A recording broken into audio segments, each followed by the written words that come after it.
मी अरुण घोडके. शिवचिंतन. शिवकालामध्ये सर्वात मोठी लढाई झाली ती स्वाल्हेरची.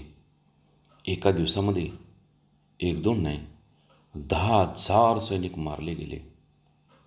तेव्हा सरसेनापती प्रतापराव गुजरांना महाराजांनी आज्ञा केली होती की तुम्ही लष्कर घेऊन शितापतीने वरघाटे स्वाल्हेरीस जाऊन खानावरती छापा घालून खाण मारून चालवणे आणि कोकणातून मोरबंद पेशवे येतील तुम्ही वरघाटे येणे असे दुतर्फा चालून घेऊन गणिमास मारून गर्दीस मिळवणे.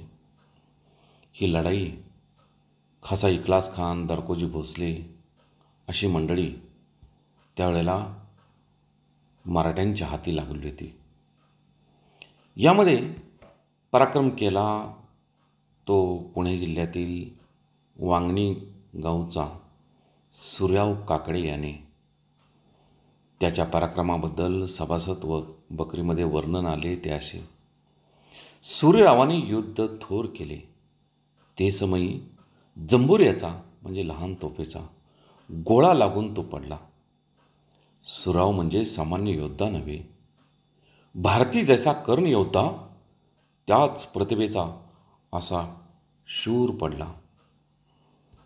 या स्वाल्हेरच्या युद्धामध्ये सूर्याव काकडेने मोठा पराक्रम गाजवला होता आणि तोफेचा गोळा लागून त्या युद्धात ते धारतीर्थी पडले होते. असा पराक्रम करणारा सूर्याव काकडे हा इतिहासातील दुर्मिळच योद्धा होता. बहुत काय बोलणे.